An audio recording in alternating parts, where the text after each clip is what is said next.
નમસ્કાર વિદ્યાર્થી મિત્રો, આજે આપણે સ્વ અધ્યયન પોથી ધોરણ 5માં પાના નંબર 10 વિષય ગણિત ચાલો યાદ કરીએ તેનો અભ્યાસ કરીશું. ચાલો યાદ કરીએ. આની અંદર આપણે ગયા વર્ષે જે શીખી ગયા કે ગુણાકાર કેવી રીતે કરીએ છીએ તેની સરવાળાવાળી રીત અહીં બતાવી છે. એક પંખાને 3 પાંખિયા હોય છે. આવા 5 પંખાને કેટલા પાંખિયા થાય? તો આપણે 3 પાંખિયાને આપણે 5 વખત સરવાળો કરીએ તો કુલ 15 એમ સરવાળાની રીતેથી ગુણાકાર કરી શકાય છે. એટલે કે 5 પંખાને 3 પાંખિયા એટલે 5 ગુણ્યા 3 બરાબર 15. આના જ આગળ આપણે મહાવરા જોઈએ તો અહીંયા 3 છે. 3 કેટલી વખત છે? તો કે 1 2 3 4 5 6 વખત છે. એનો અર્થ કે 6 એ 3 વખત છે. 6 ગુણ્યા 3 તો 6 તારી 18 અથવા તો 3 6 18. તેવી રીતે 7 કેટલી વખત છે? તો 1 2 ને 3. અહીંયા આપણે લખીશું 3. 7 કેટલી વખત છે?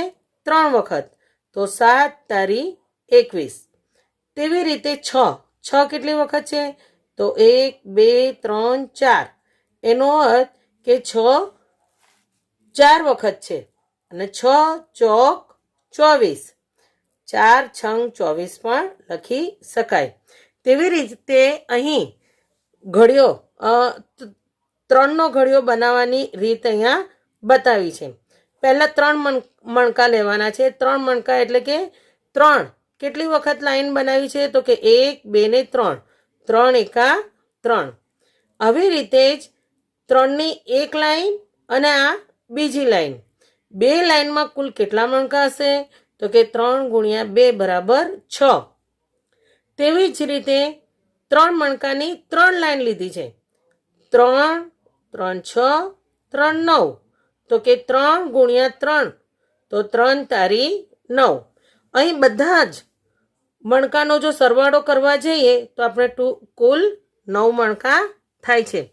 તેવી જ રીતે અહીંયા એક આડી હરોળમાં 3 2 6 3 9 અને 4 વખતે 12 એટલે કે 3 ચોક 12. આવી રીતે 5 વખત 6 વખત અને અહીંયા તમારી જાતે મહાવરો કરવાનો લખ્યો છે. તો વિદ્યાર્થી મિત્રો, એ તો આપણને જોયું જ છે કે અહીંયા 6 વખત છે તો આપણે અહીંયા 7 વખત બનાવશું હરોળ. 1 વખત 2 વખત 3 વખત 4 વખત 5 વખત 6 વખત અને 7 વખત. તો 3 કેટલી વખત આવ્યું? 7 વખત. એનો અર્થ કે આની અંદર કુલ 27 મણકા છે. હવે પાના નંબર 12 ઉપર આપણે જોઈશું કે 8 વખત કરવાના છે. એવી રીતે જ અહીંયા આપણે મણકા 8 વખત કરીશું, 9 વખત કરીશું અને 10 વખત કરીશું. હવે આપણે વિદ્યાર્થી મિત્રો મહાવરા તરફ જઈશું. તો પ્રશ્ન 1, નીચેની ખાલી જગ્યા પૂરો. તો અહીંયા 3 કેટલી વખત છે? તો કે 1 2 3 4 5 6 6 વખત છે. અહીંયા આપણે કરીશું 6 ગુણ્યા 3 તો 6 તારી 18. અહીંયા 8 કેટલી વખત છે? 1 અને 2. અહીં લખીશું 2 ગુણ્યા કોણ છે? તો કે 8 છે તો 2 8 16. 9 ત્રીજી ખાલી જગ્યામાં 9 કેટલી વખત છે? તો કે 1 2 3 4 5 6 ને 7 7 વખત છે. કોણ છે? તો કે 9 9 સત્તા 63. 10 કેટલી વખત છે? તો કે 1 2 3 4 4 વખત છે. કોણ છે? તો કે 10 છે. 4 દાન 40. તેવી જ રીતે 5મી ખાલી જગ્યામાં 6 કેટલી વખત છે? 1 2 3 4 5 6 7 ને 8 કુલ 8 વખત છે. કોણ છે? તો કે 6 છે. 8 6 48. આવી રીતે આપણે ખાલી જગ્યા પ્રશ્ન 2ના પણ મહાવરો કરીશું. 3 અઠા 24, વચ્ચે ગુણાકારની નિશાની છે એટલે 3 અઠા 24 પણ કરાશે અને 8 તારી 24 પણ થશે. બીજી ખાલી જગ્યામાં 6 દુ 12. અહીંયા આપણે વચ્ચે ખાલી જગ્યા આપી છે તો 5ના ઘડિયામાં શું અહીંયા મૂકીશું, કઈ સંખ્યા મૂકીશું જેનો જવાબ 20 થશે? તો કે 5 ચોક 20. તેવી રીતે અહીં આગળ ખાલી જગ્યા છે, પાછળ ગુણાકાર આપેલો છે અને જવાબ પણ આપેલો છે. તો અહીં કઈ સંખ્યા મૂકીશું કે તેનો જવાબ 25 થશે? તો આપણે જાણીએ છીએ કે પાયે 25, 5 ગુણ્યા 5 બરાબર. તેવી જ રીતે 5મી ખાલી જગ્યામાં 7ને કોની સાથે ગુણીશું તો 63 આવશે? તો 7 9 63. 6ઠ્ઠી ખાલી જગ્યામાં 5 અને 5નો ગુણાકાર 4 સાથે કર્યો તો 5 ચોક 20. 7મી ખાલી જગ્યામાં 8ને અહીંયા ખાલી જગ્યા આપી છે અને જવાબ આપ્યો છે 64, તો 8 64. તેવી રીતે 8મી ખાલી જગ્યામાં અહીંયા ગુણાકાર આપેલો છે અને 8 લખેલા છે તો 56 કરવાના છે. તો 56 છે તો 8ને કોની સાથે ગુણીશું તો 56 થશે? તો તેવી જ રીતે 8મી ખાલી જગ્યામાં અહીં 8 આપેલા છે અને જવાબ પણ આપી દીધો છે તો આપણે 8ને કોની સાથે ગણીશું તો 56 થશે. તો અહીંયા લખીશું 7 7 અઠા 56. હવે 9મી ખાલી જગ્યા 9 ગુણ્યા 4 9 ચોક 36. 10મી ખાલી જગ્યા 6ને કોની સાથે ગુણીશું તો 54 આવશે, તો 6 9 54. તેવી જ રીતે પ્રશ્ન 3, નીચેના પ્રશ્નોના જવાબ આપો. આપણે જોઈએ કે પહેલો દાખલાની અંદર 7 ગાયના પગ કેટલા થાય? તો 7 ગાય બરાબર છે. આપણે જાણીએ છીએ કે એક ગાયના પગ કેટલા છે? 4 છે. અને એવી કેટલી ગાય છે તો કે 7 છે. તો 4 ગુણ્યા 7 7 ચોક 28 અથવા 4 સત્તા પણ 28. તેવી જ રીતે એક વાંદરો એક સાથે 4 પગથિયા કૂદે છે. તે 6 કૂદકા ભરે તો કુલ કેટલા પગથિયા કૂદે? તો કે એક વાંદરો 4 પગથિયા કૂદે છે. 4 ગુણ્યા એવા કેટલા છે તો કે 6, 4 છંગ 24. ત્રીજો દાખલો, એક પેન્સિલની કિંમત 5 રૂપિયા છે. આવી 4 પેન્સિલની કિંમત કેટલી છે? તો પહેલે લખવાના 5. એવી કેટલી પેન્સિલ છે તો કે 4, 5 ચોક 20. એક ચોકલેટની કિંમત 6 રૂપિયા છે. તો આવી 10 ચોકલેટની કિંમત કેટલી થાય? તો એકની છે 6. એવી કેટલી લેવાની છે તો કે 10. 6 એ દાન 60. ઓમ પાસે 48 રૂપિયા છે. તે 4 રૂપિયાની એક એવી કેટલી પેન ખરીદી શકે? તો વિદ્યાર્થી મિત્રો અહીં તમે ભૂલ કરી શકો છો. ગુણાકારની અંદર આ એક ભાગાકારનો દાખલો છે. 48 રૂપિયા એની પાસે છે. તે 4 રૂપિયાની એક એવી કેટલી પેન ખરીદી શકે? તો અહીં આપણે કરવાનો છે ભાગાકાર. 48 ભાગ્યા 4. અહીંયા આપણે ભાગાકાર કરશું 4 ભાગ્યા 48. એટલે 4નો ઘડિયો આપણે 4 સુધી બોલશું. 4 એકા 4. બાદબાકીની નિશાની. 4માંથી 4 જાય તો 0. ઉપરથી આવ્યા 8. 4ના ઘડિયામાં 8 તો કે 4 દુ 8. બાદબાકીની નિશાની. 8માંથી 8 જાય તો 0. તો આપણને જવાબ મળ્યો છે 12. તો કેટલી પેન ખરીદી શકશે? 12 પેન ખરીદી શકશે. હવે વિદ્યાર્થી મિત્રો આપણે પાના નંબર 14ની પુનરાવર્તન કરીશું. સંખ્યા જ્ઞાન. એક અંકની સૌથી નાની સંખ્યા 0 છે, જે આપણને ખબર છે. એક અંકની સૌથી મોટી સંખ્યા પણ 9 છે.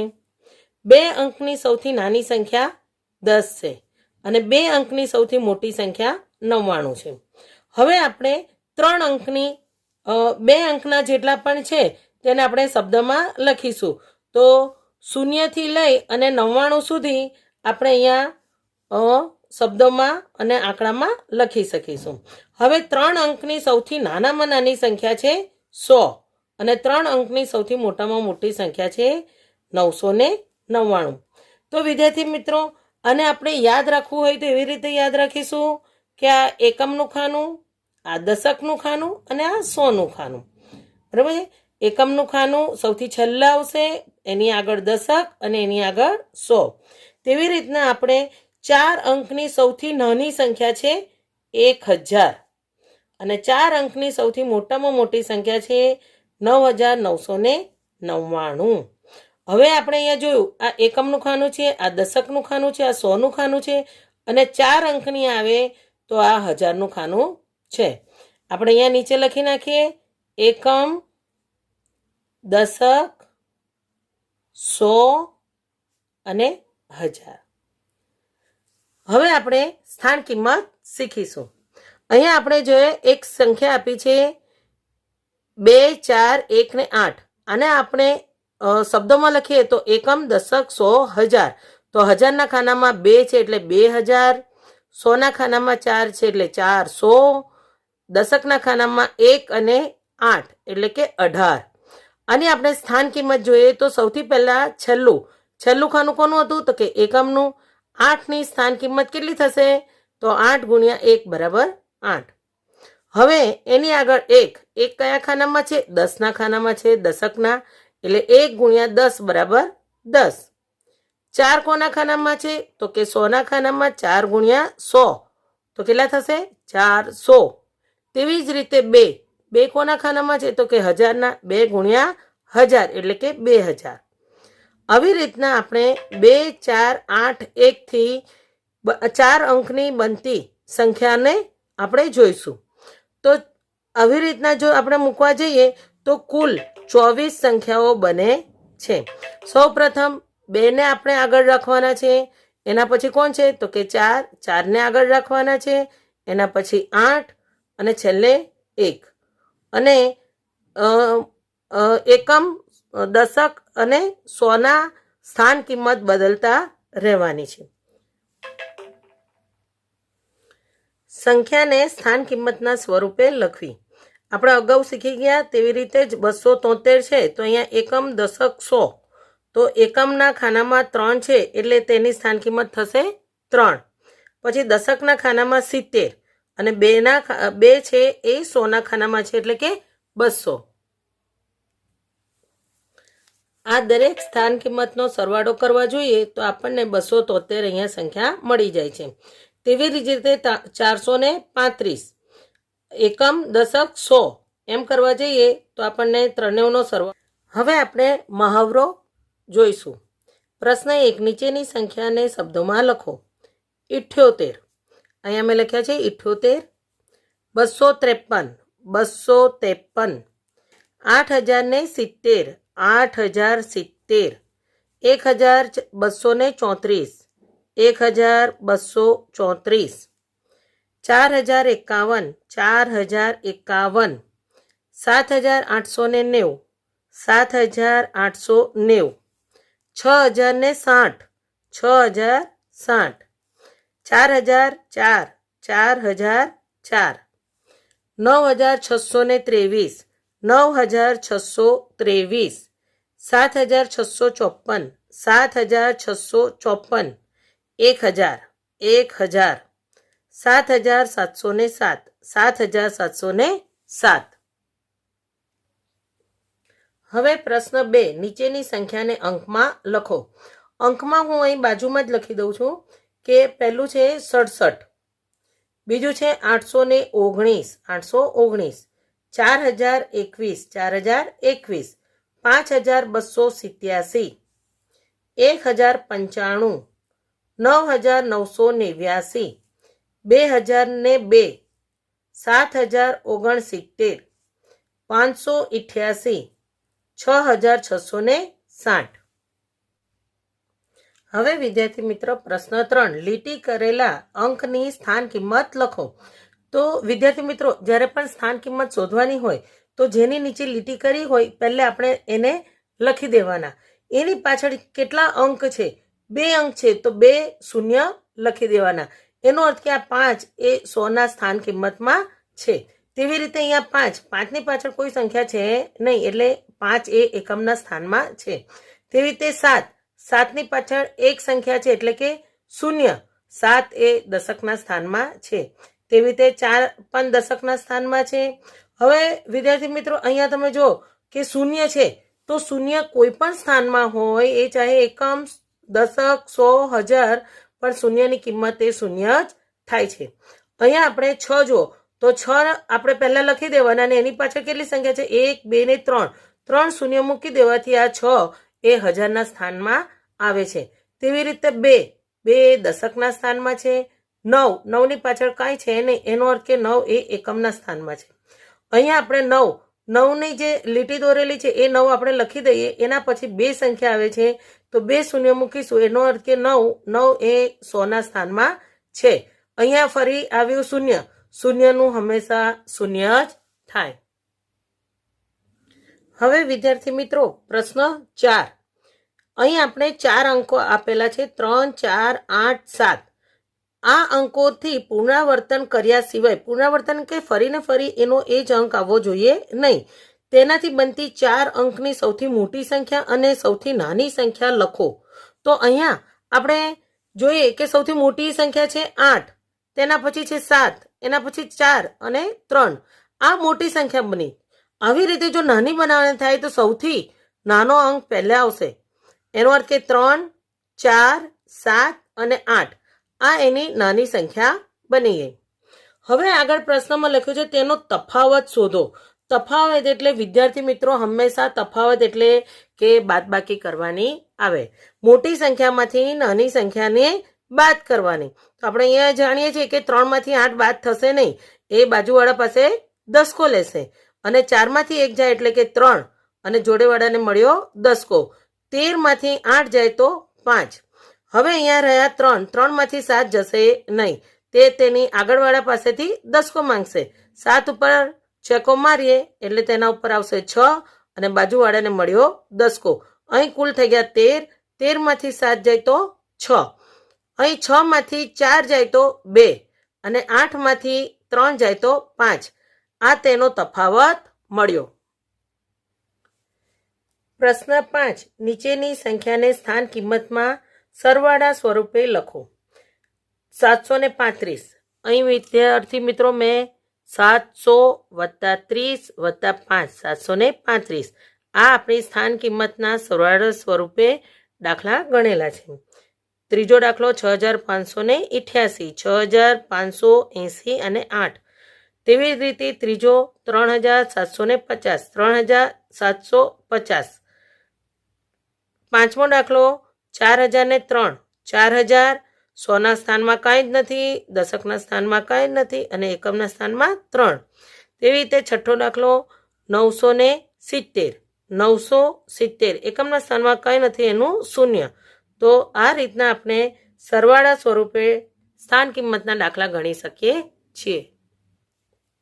હવે વિદ્યાર્થી મિત્રો આગળ પાના નંબર 17 આપણે પ્રવૃત્તિ કરીશું. ઉદાહરણ 1. 75 ગુણ્યા 6. જ્યારે આપણે બે સંખ્યાનો એક સંખ્યા સાથે ગુણાકાર કરવાનો હોય તો આપણને થોડી તકલીફ પડે છે, પરંતુ આને સરળતાથી કરવા માટે આપણે કોઈ પણ આગળની જે સંખ્યા છે એને દશકના સ્થાનમાં લઈ લેવાની. એટલે કે 75 છે તો આપણે શું કરીશું તો કે 70 વત્તા 5.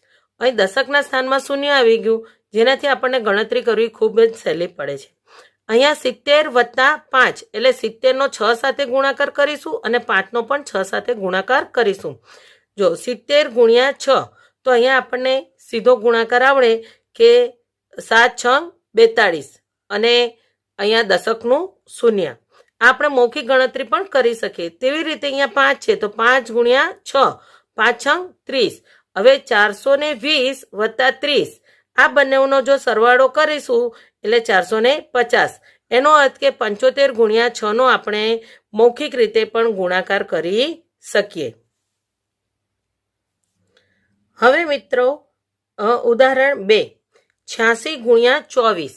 તો 86 ગુણ્યા 24માં આપણે શું કરીશું તો 86ના 2 ભાગ પાડી દઈશું કે 86ને આપણે દશકના સ્થાનમાં 0 આવે તે રીતનું આપણે ધ્યાન રાખવાનું. તો 80 વત્તા 6 એટલે થઈ ગયા 86.